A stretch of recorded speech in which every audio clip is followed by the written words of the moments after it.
साई शिशु विद्या मंदिर रे द्वादशतम वार्षिक उत्सव 2024 अनुष्ठित। बालेश्वर सहरर ओडिया माध्यमर अन्यतम घरोई शिक्षानुष्ठान साई शिशु विद्या मंदिर रे द्वादशतम वार्षिक उत्सव पबगाँ स्थित विद्यालय परिसर रे महासमारोह पालित हो जाइछि। विद्यालयर प्रधान आचार्य मधुसूदन मिश्र अध्यक्षतार अनुष्ठित सभारे उद्घाटक भावे जिला परिषद अध्यक्ष नारायण चंद्र प्रधान जोगदेई आनुष्ठानिक भावे उद्घाटन करने सहित छात्र छात्री उज्जवल भविष्य कामना करथिले। मुख्य अतिथि भावे फकीरमोहन साहित्य परिषदर प्राक्तन सभापति डॉक्टर शिरीष चंद्र जेना, मुख्य वक्ता भावे कवि प्रशांत दास निज अभिभाषण रे शिशु मनरे स्वाधीनता और आनंदतार सृजन शक्ति को विकास कराए, शैशवर शोषण शिशुर मानसिकता को दुर्बल करे। तेणु अभिभावक शिक्षक शिक्षयित्री शिशु मनरे भय नुहे श्रद्धा दी मन को शक्त करने को दृष्टि देले उन्नत शिशु समाज गढ़ी हेबो बोली मत व्यक्त करथिले। सम्मानित अतिथि भावे बलांगीर डिग्री महाविद्यालय अध्यक्ष डॉक्टर रत्नाकर सिंह, अवसर प्राप्त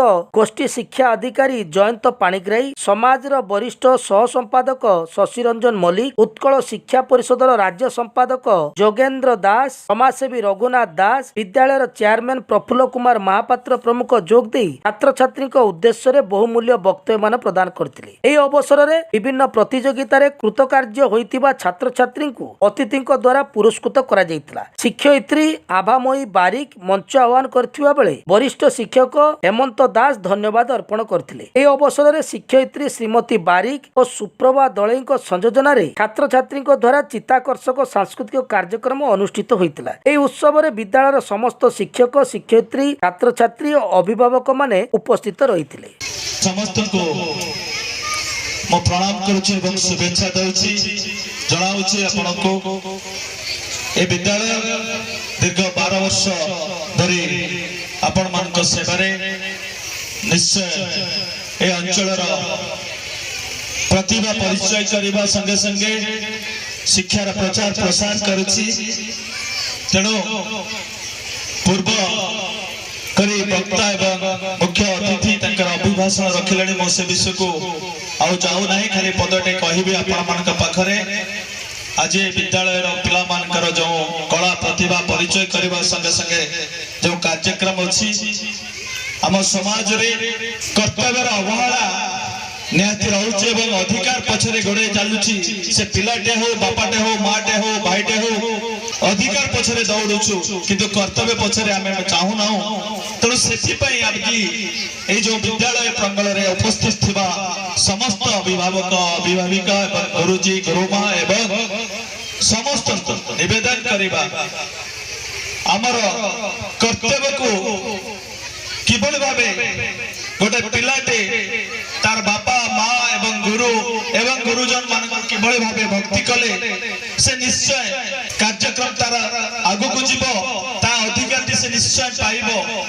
तेणु जेकोसी व्यक्ति जदि आमे कर्तव्य करबानी अधिकार पछरे गुड़े चलिले आमे निश्चय किसी ना किसी खेती करी आमे से अधिकार को पाइबा को चेष्टा करिबु। तेणु सेथि पई समस्ते आमे समाज रो जो कुसंस्कार आज व्यापी चलीछि गोटे बापा माँ गोटे भल पिलाटे करी इंजीनियर टे करथिबे बा भल पाठ पढ़ी भल चाकरी टे करथिबो रास्ता कर देता माँ टी भिक मागुची कांदुची कहूची ता बापा माँ को से जेति की कर्तव्य करबा कथा सेति की कर्तव्य करूना से आज अवहेलित अवस्था रे जो कुसंस्कार अछि। तेणु सेथिरे आम कर्तव्यर अवहेला रहउछि।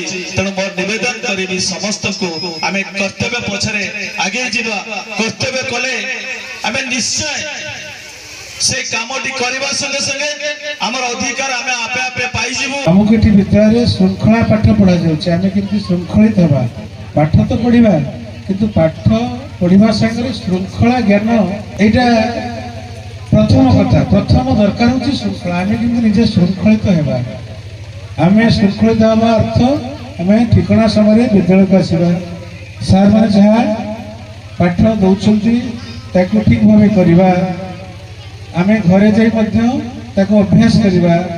या फल कोन हबो आमे जदि सब कथा को रूटीन करि दबा, जेहेतु आमे छात्र हमर वर्तमान आउ अन्य कोनोसी काम नहीं, बापा माँ आमको वर्तमान कोनोसी काम दे ना, केवल पाठ पढ़ा आम काम। ପାଠ ପଢିବା ପାଇଁ ଯାହା ଦରକାର ତୁମର ବହିପତ୍ର ହଉ, ପୋଷାକ ହଉ, ବ୍ୟାଗ ହଉ, ଯାହା ହଉ ସେମାନେ ତୁମକୁ ଯୋଗାଇ ଦେଉଛନ୍ତି। ପିଲାମାନେ ଦଉଛନ୍ତି କି ନାହିଁ? ଶିଶୁମାନଙ୍କ ମନରେ ବୈଜ୍ଞାନିକ ମନୋଭାବ ଜାଗ୍ରତ କରିବା ପାଇଁ ପ୍ରତିବର୍ଷ ବିଜ୍ଞାନ ପ୍ରଦର୍ଶନୀ ବିଦ୍ୟାଳୟ ପ୍ରାଙ୍ଗଣରେ ଅନୁଷ୍ଠିତ ହୋଇଥାଏ। ଚଳିତ ବର୍ଷ ମଧ୍ୟ ଆମ ବିଦ୍ୟାଳୟରେ ବିଜ୍ଞାନ ମେଳା ଅନୁଷ୍ଠିତ ହେବା ସହ ଏଥିରେ 57ଟି ପ୍ରକଳ୍ପ ପ୍ରଦର୍ଶିତ ହୋଇଥିଲା। ମନ୍ଦିର ଗବଗାରେ ଜାଣ ଦ୍ୱାଦଶତମ ବାର୍ଷିକ ଉତ୍ସବ କରୁଅଛି ପାଳନ। ଗୁରୁ ଗୁରୁ ମାତା ଶିଷ୍ୟ ଶିଷ୍ୟା ମିଶି କରିଛନ୍ତି ଆୟୋଜନ। ଏମିତି ସଭାରେ ଯୋଗଦାନ କରି ମଣୁଛି ନିଜକୁ ଧନ୍ୟ। ଅଭିନନ୍ଦନ ଅଭିନନ୍ଦନ ବନ୍ଧୁ ହେ ଅଭିନନ୍ଦନ। ମଞ୍ଚରେ ଆସିନ ବିଜ୍ଞ ସଭାପତି ବରେଣ୍ୟ ଅତିଥି ଗଣ। ସମ୍ମୁଖରେ ମୋର ଗୁରୁ ଗୁରୁ ମାତା ପ୍ରିୟ ଶିଷ୍ୟ ଶିଷ୍ୟା ଗଣ। ଅତି ପୂଜ୍ୟ ମୋର ପିତା ମାତା ବନ୍ଧୁ ଆଦରର ସମ୍ମାନ।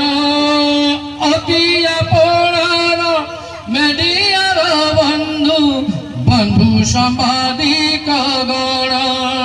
ଅଭିନନ୍ଦନ ଅଭିନନ୍ଦନ।